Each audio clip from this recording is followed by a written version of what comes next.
Halo Dek, berjumpa bersama Abang, Bang Iri di sini. Ya, kita akan membahas untuk kali ini mengenai sejarah ya, soal-soal sejarah di TO kedua. Ya, jadi langsung saja ya, tanpa berlama-lama lagi kita masuk ke soal yang pertama.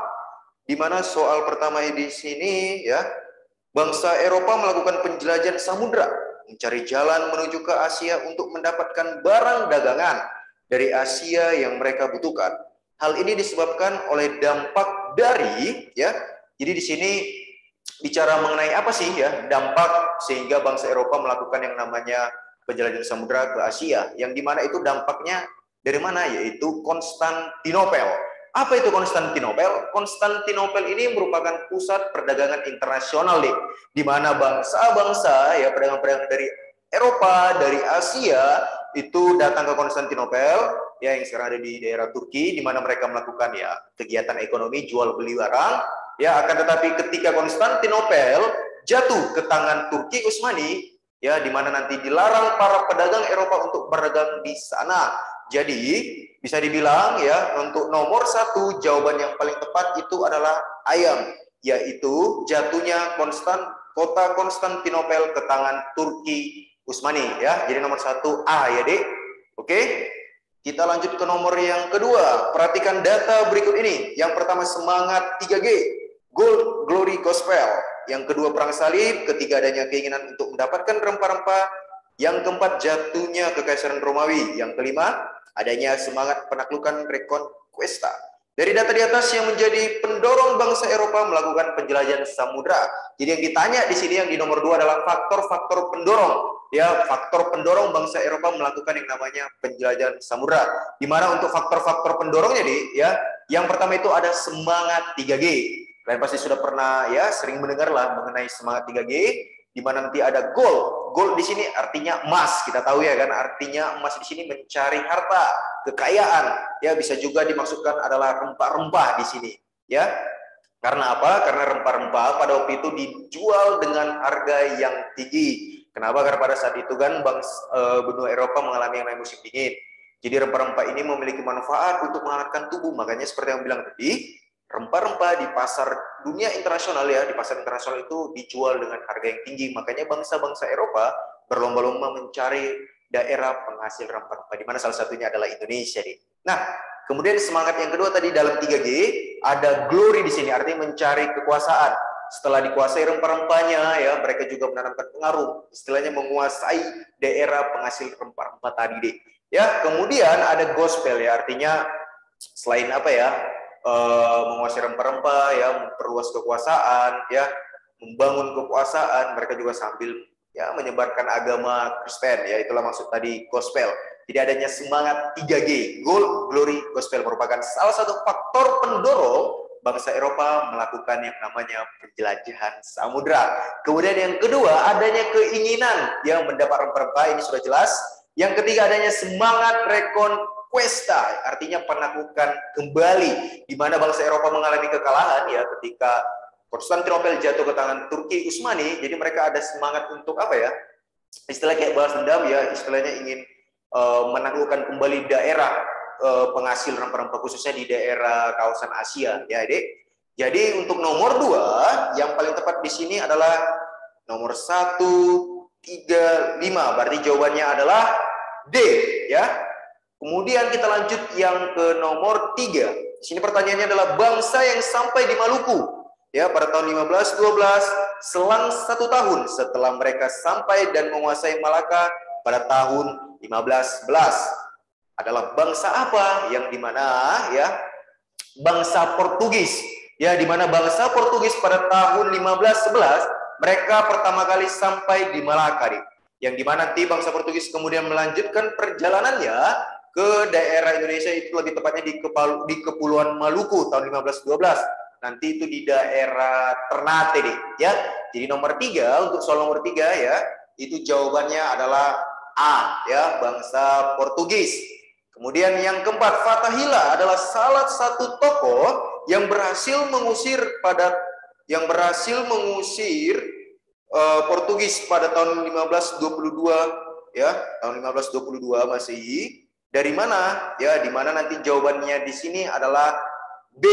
Sunda Kelapa. Jadi kalau bicara Fathahillah, si Fathahillah ini merupakan panglima, ya, panglima pasukan dari kerajaan atau kesultanan, ya, lebih tepat kesultanan, karena kita bicara ini kan kalau di Hindu Buddha mungkin oke lah, tepat dia di kerajaan. Tapi kalau kita bicara Islam yang dimana pimpinnya adalah seorang sultan, maka biasanya itu disebut kesultanan, ya, yang dimana Fathahillah ini merupakan pemimpin pasukan dari Kesultanan Demak, ya, dimana si Fathahillah ini berhasil mengusir bangsa Portugis dari Sunda Kelapa, yang dimana nanti, ya, kelak nanti dia mengubah namanya itu dari Sunda Kelapa ke Jayakarta, artinya kota kemenangan. Oke, jadi untuk nomor 4 jawaban yang tepat itu adalah B, Sunda Kelapa. Kemudian yang kelima, perjanjian Saragoza dilatar belakangi oleh, ya, untuk perjanjian Saragoza, ya, ini merupakan sebenarnya lanjutan dari perjanjian sebelumnya, perjanjian Tordesillas. Jadi kan bangsa Portugis yang mereka sampai ke Ternate, kemudian nanti bangsa Spanyol juga sampai di Kepulauan Maluku, lebih tepatnya di Tidore, di mana ini merupakan, ya, dua bangsa yang awalnya, ya, maksud dari dibuatnya perjanjian sebelum Saragoza itu ada perjanjian Tordesillas supaya mereka nggak ketemu. Ternyata mereka pada akhirnya tetap ketemu juga. Nah, jadi untuk, ya, istilahnya menghindari konflik, ya, Paus pada waktu itu, ya, pemimpin tertinggi di dalam agama Katolik, ya, akhirnya membuat lagi perjanjian baru yang namanya perjanjian Saragoza, di mana perjanjian Saragoza ini, ya, isinya Portugis tetap tinggal di Maluku dan Spanyol pergi menuju Filipina, ya. Jadi tujuan dari perjanjian Saragoza ini, ya, akibat adanya perselisihan tadi, jadi Portugis menganggap, ya, kami duluan sampai gitu di wilayah Kepulauan Maluku. Kemudian Spanyol juga mengatakan hal yang sama, enggak, ini merupakan daerah kami, ya, ini merupakan daerah kami, kalian yang pergi dari sini. Nah, jadi untuk apa, ya, untuk menyelesaikan perselisihan antara Portugis dan juga Spanyol, maka Paus pun mengeluarkan yang namanya perjanjian Saragoza. Dan akhirnya nanti Spanyol pun pergi menuju Filipina dan Portugis tetap stay dia di Pulau Maluku, ya. Oke, jadi untuk nomor 5 jawabannya itu adalah B, perselisihan antar Portugis dan Spanyol. Oke, kita lanjut ke nomor yang ke-6, ya. Di mana nomor ke-6 di sini dikatakan bangsa Eropa yang tiba di Banten di bawah pimpinan Cornelis de Houtman pada tahun 1568 adalah bangsa apa? Ya, kalau kita bicara tokoh penjelajah atau pelaut, ya, Cornelis de Houtman ini merupakan seorang penjelajah, ya, atau pelaut yang berasal dari bangsa Belanda, yang dia merupakan tokoh penjelajah Belanda yang pertama kali sampai di Kepulauan Nusantara, lebih tepatnya di Banten. Jadi jawaban yang tepat untuk nomor 6 itu adalah Belanda. Ingat, ya, Cornelis de Houtman merupakan penjelajah yang berasal dari Belanda. Oke, yang ke-7, pada tahun 1610 VOC berkedudukan di Jakarta yang menjadi gubernur jenderal VOC pada masa itu, ya. Kalau kita bicara VOC, ini merupakan organisasi kongsi dagang, ya, organisasi kongsi dagang bentukan dari Belanda, ya, yang istilahnya untuk mengatur atau menghindari persaingan antar sesama pedagang Belanda, kemudian menghindari persaingan, ya, istilahnya supaya mampu bersaing dengan para pedagang-pedagang Eropa lainnya, ya. Jadi kalau kita bicara gubernur jenderal VOC pertama, ya, itu adalah B jawabannya, ya, Peter Both. Oke, gubernur jenderal VOC pertama itu adalah Peter Both. Jadi jawaban yang untuk soal nomor 7 jawabannya adalah B. Kemudian kita lanjut ke nomor 8. Perjanjian antara Portugis dan Spanyol. Nah, ini dia. Dengan membagi bumi menjadi 2 wilayah daerah penjelajahan adalah perjanjian. Nah, ini tadi udah Bang singgung tadi. Ini ada kaitannya juga deh ke nomor 5. Jadi kita tahu, ya, bangsa Portugis dan Spanyol merupakan bangsa yang penduduk atau masyarakatnya itu mayoritas yang menganut agama Katolik. Kita tahu Katolik, pemimpin tertinggi di agama Katolik adalah Paus, ya. Dimana untuk menghindari, jadi nggak Paus posisinya di sini nggak mau nih dua negara yang mayoritas penduduknya beragama Katolik ini nggak mau saling istilahnya berselisih, nggak mau saling namanya bersaing, ya, adanya peperangan yang bisa menimbulkan pertumpahan darah, korban manusia dan sebagainya. Jadi untuk menghindari semua hal itu, maka dibuatlah yang namanya Perjanjian Tordesillas. Tordesillas ini merupakan daerah yang ada di Spanyol, maka dibilang perjanjian Tordesillas, ya, di mana Paus Alexander ke-6 pada waktu itu ya membagi ya wilayah bumi, ya, menarik garis lurus, ada garis demarkasi namanya dari kutub utara kutub selatan. Nanti wilayah sisi barat itu merupakan daerah penjelajahan dari bangsa Spanyol, dan untuk belahan bumi sisi timur dikuasai oleh Portugis, ya. Makanya tadi Bang bilang kan, ini dia awalnya dari perjanjian Tordesillas. Rupanya jumpa dia nanti di Kepulauan Maluku, Portugis di Ternate, Spanyol di Tidore. Makanya keluar lagi perjanjian Zaragoza. Makanya untuk nomor 8 jawaban yang tepat adalah perjanjian Tordesillas, ya. Jadi jawabannya adalah B, ya. Jawabannya adalah B, ya, Dik. Makanya kalau kita bicara perjanjian Tordesillas dengan perjanjian Zaragoza itu saling berkaitan lah, Dik, ya. Oke, itulah untuk nomor 8. Kemudian kita lanjut lagi ke nomor 9. Kapten kapal yang menggantikan Ferdinand Magellan, seorang tokoh penjelajah samudra dari Spanyol yang meninggal di Filipina adalah, ya. Ini juga kita bicara ya kedatangan bangsa barat ke wilayah Indonesia, ya, Nusantara pada waktu itu. Nah, ini untuk dari bangsa Spanyol, ada seorang tokoh bernama Ferdinand Magellan, merupakan seorang penjelajah asal bangsa Spanyol. Akan tetapi sayangnya nanti si Ferdinand Magellan ini, Dik, dia tewas akibat adanya konflik di daerah Filipina, yang dimana nanti Ferdinand juga termasuk ke dalam salah satu orang korban. Ya, jadi bisa dibilang Ferdinand Magellan meninggal di Filipina. Nah, perjalanannya itu ya dilanjutkan kembali, dipimpin kembali oleh kapten kapalnya si Ferdinand Magellan. Siapa namanya? Namanya adalah Sebastian del Cano. Jadi jawaban untuk nomor 9 adalah E, Sebastian del Cano, ya, Dek. Kemudian kita lanjut ke nomor 10. Isi tulisan Suwardi Suryaningrat, salah satu pemimpin Indispartits, berjudul Als ik Nederlander was, adalah, ya. Jadi kalau kita bicara Indispartits ini merupakan salah satu, ya, organisasi ini di topik masa pergerakan nasional dia, ya. Di mana Indispartits ini ya ada Louis Dekker, Dr. Cipto Mangunkusumo, Suwardi Suryaningrat, atau mungkin kalian lebih mengenalnya Ki Hajar Dewantara. Mereka bertiga lebih dikenal sebagai tiga serangkai. Nah, salah satu tokoh dari Indispartits ada Suwardi Suryaningrat. Nah, jadi si Suwardi Suryaningrat ini pernah dia menulis yang namanya artikel, deh. Dia menulis sebuah artikel yang berjudul Als ik de Nederlander was, ya. Apa itu Als ik de Nederlander was? Jadi ini merupakan kalau dalam kita terjemahkan ya, kita terjemahkan ke dalam bahasa Indonesia ini, andai aku seorang Belanda, yang dimana maksud dari ya isi artikel tujuannya ini yang dibuat oleh si Ki Hajar Dewantara ini apa?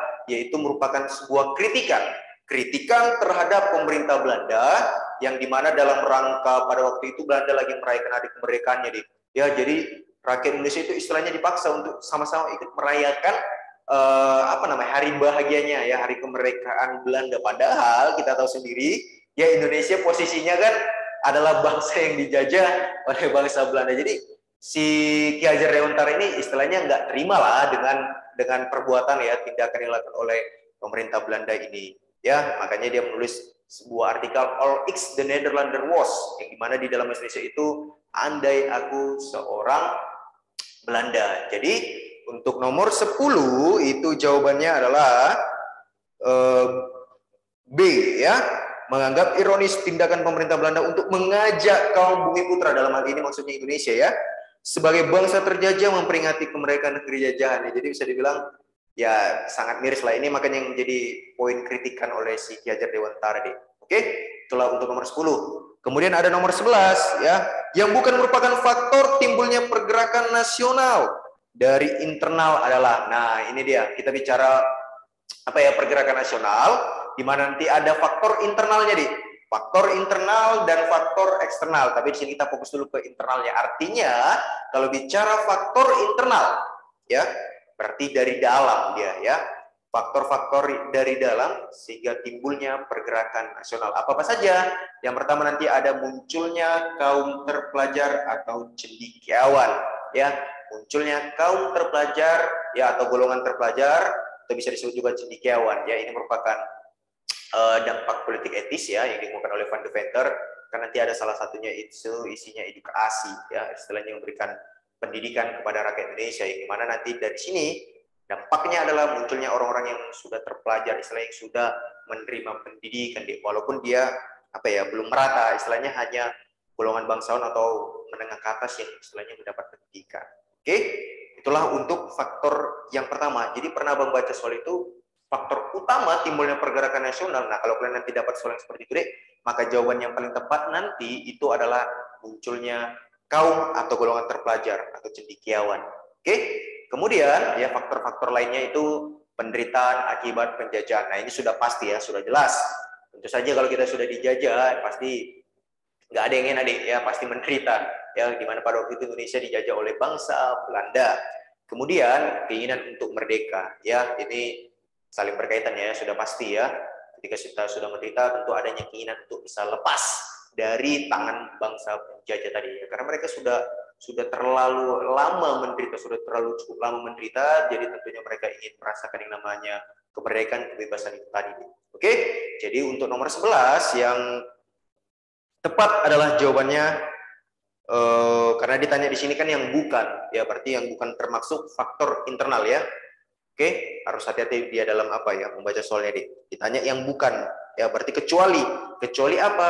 Berarti jawabannya nomor 11 adalah entok ya, jawabannya E, kemenangan Jepang atas Rusia. Karena kemenangan Jepang atas Rusia ini lebih tepat nanti ke faktor eksternalnya. Oke, kita lanjut ke nomor 12 ya. Soalnya berbunyi, masa pergerakan nasional merupakan awal kebangkitan dari bangsa Indonesia. Di bawah ini yang merupakan faktor pendorong lahirnya masa pergerakan Indonesia adalah kecuali.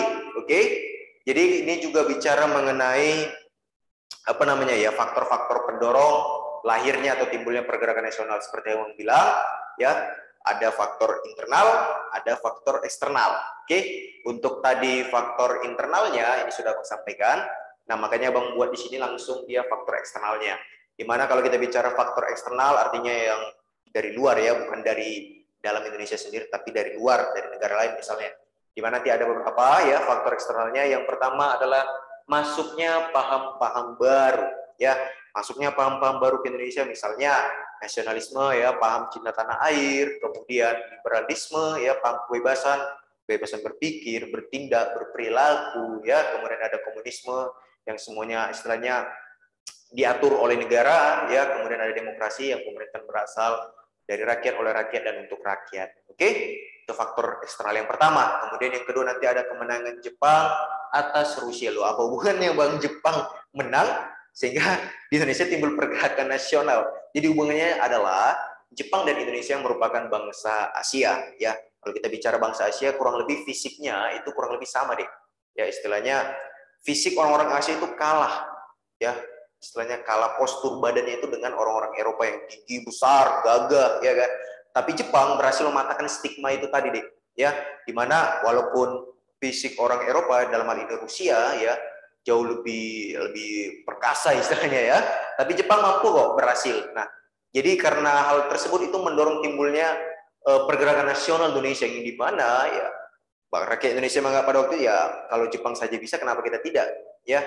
Belanda dalam hal ini bangsa Eropa pasti juga bisa loh. Kita ada peluang, kemungkinan untuk bisa mengalahkan bangsa Belanda ya. Makanya Bang bilang untuk poin kedua adalah kemenangan Jepang atas Rusia. Kemudian yang ketiga nanti ada pergerakan nasional di kawasan Asia Afrika ya. Kita tahu ya, negara-negara yang ada di benua Asia Afrika itu mayoritas adalah bangsa-bangsa yang dijajah oleh bangsa Eropa, di mana di sini ambil contoh misalnya India yang dijajah oleh Inggris. Ya, nanti ada tokoh pergerakan itu ada Mahatma Gandhi, kemudian nanti ada Dr. Sun Yat-sen, yang dimana ya pergerakan nasional di beberapa negara ini sekaligus juga istilahnya menjadi pendorong ya kepada rakyat Indonesia untuk timbulnya pergerakan nasional tadi, adanya persamaan nasib ya. Kalau di India dan Tiongkok bisa, kenapa di Indonesia tidak bisa? Jadi itulah faktor pendorong sehingga timbulnya pergerakan nasional di Indonesia dari eksternal, dari luarnya. Oke, tapi yang ditanya di sini kan yang faktor-faktor pendorong ya. Berarti di sini juga dibilang kecuali ya, berarti yang bukan. Nah, yang paling nggak masuk akal di situ ya, yang paling sangat tidak mungkin, maka jawabannya di sini adalah ayam, yaitu restorasi Meiji ya, itu tidak ada hubungannya ya, Dek. Oke, itulah untuk nomor 12. Kita lanjut ke nomor 13. Di masa pergerakan nasional muncul banyak organisasi, salah satunya adalah Sarekat Islam, ya. Kemudian dalam perkembangannya Sarekat Islam terpecah menjadi dua, yaitu ada Sarekat Islam Putih dan Sarekat Islam Merah. Yang termasuk, ya, di sini dikatakan, ya, yang ditanya, yang termasuk pemimpin Sarekat Islam Merah adalah siapa? Ya, kalau kita bicara Sarekat Islam, ya, ini merupakan juga organisasi ketika masa pergerakan nasional, di mana nanti Sarekat Islam ini pada akhirnya dia terpecah menjadi dua, Sarekat Islam Putih, ya, atau SI Putih, dan juga ada Sarekat Islam Merah atau SI Merah. Kalau dibilang SI Putih, ini dia masih berideologikan Islam, ya, di mana nanti ada beberapa tokohnya, Haji Samanhudi, Abdul Muiz, Kiai Jago Salim, Kos Cokro Aminoto, ya, di mana nanti satu lagi, ya, pecahannya itu ada SI Merah. SI Merah ini dia berpaham komunis. Inilah nanti yang berlanjut ke ISDV, kemudian nanti lanjut dia ke yang namanya cikal bakal terbentuknya PKI, Partai Komunis Indonesia, di mana nanti tokoh-tokohnya itu nanti ada Semaun, Darsono. Oke, jadi yang kita yang tadi nomor 13 adalah tokoh SI Merah. Siapa? Maka jawaban yang tepat adalah D, Darsono. Maka untuk nomor 13 jawabannya adalah D, ya, D.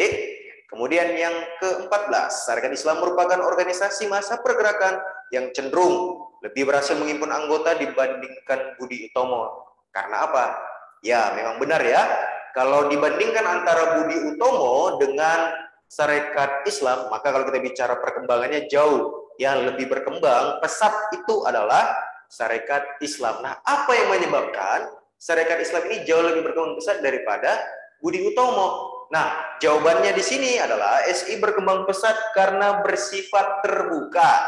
Maksud terbuka di sini adalah SI menerima anggotanya, ya, yang mereka apa, ya, semua orang, ya, istilahnya pengen bergabung, yang ingin menjadi anggota SI, itu dapat diterima dari kalangan mana saja, dari daerah mana saja, tidak terbatas hanya pada orang Jawa saja. Jadi walaupun nanti misalnya ada orang yang ingin jadi anggota Sarekat Islam, ya, tapi misalnya dia berasal dari Sumatera, itu boleh, ya, walaupun dia bukan orang Jawa. Sedangkan nanti di Budi Utomo dia terbatas pada golongan tertentu saja, hanya pada orang Jawa saja, ya. Dimana di sini juga membuat bersifat kerakyatan. Maksud di sini, ya, istilahnya walaupun apa namanya anggotanya ini tadi hanya seorang petani misalnya, itu tidak masalah bagi Sarekat Islam untuk menerimanya menjadi anggota. Yang kuncinya nanti di Sarekat Islam ini asalkan dia anggotanya ini beragama atau menganut agama Islam, ya. Selagi dia menganut agama Islam, mau dari manapun dia berasal, dari pekerjaan apapun dia, ya, itu akan diterima menjadi anggota SI. Makanya inilah yang membuat SI berkembang jauh lebih besar daripada Budi Utomo. Walaupun nanti akibat sifat organisasi yang sangat terbuka ini, nanti pada akhirnya nanti Sarekat Islam itu disusupi, yang dimana nanti itulah puncaknya, ya, terpecahlah SI menjadi dua, ada yang SI Putih dan SI Merah. Oke, jadi untuk nomor 14 adalah E, lebih terbuka dalam menerima anggotanya, tidak terbatas bagi orang Jawa dan bersifat kerakyatan. Itulah untuk nomor 14, ya. Kemudian yang terakhir, yang ke-15 di sini tanyakan, pidato Soekarno untuk pembelaan atas dipenjarakannya tokoh-tokoh PNI dalam sidang pengadilan di Bandung berjudul, ya, ini ketika pada saat itu, ya, beberapa tokoh PNI, Soekarno, Gatot Mangkuprojo, ya, Supriyadi Adinata, di mana mereka ditangkap, ya, oleh pemerintah Belanda, ya, istilahnya pemerintah Belanda khawatir ini merupakan organisasi yang dapat mengancam, ya, mengancam kekuasaan Belanda. Mungkin ditangkap beberapa tokoh PNI, yang dimana nanti dalam suatu persidangan, ya, dalam persidangan nanti Soekarno menyampaikan pledoi. Pledoi itu apa? Pledoi itu adalah nota pembelaan. Ya, biasanya kalau kita bicara dalam sebuah persidangan, misalnya seorang tersangka terdakwa itu bisa menyampaikan yang namanya pledoi, ya, nota pembelaan, di mana pledoi atau nota pembelaan Soekarno pada waktu itu berjudul apa? Di mana judulnya itu adalah Indonesia Menggugat. Oke, jadi untuk nomor 15 jawaban yang tepat di sana adalah D, Indonesia Menggugat. Jadi itulah untuk 15 soal, ya, untuk di sejarah tryout yang kedua. Oke, jadi sekianlah untuk pembahasan kita mengenai ya soal-soal yang ada, soal-soal sejarah yang ada di tryout kedua ya. Sampai bertemu nanti di pembahasan soal tryout yang lainnya. Oke, semangat untuk adik-adik semuanya.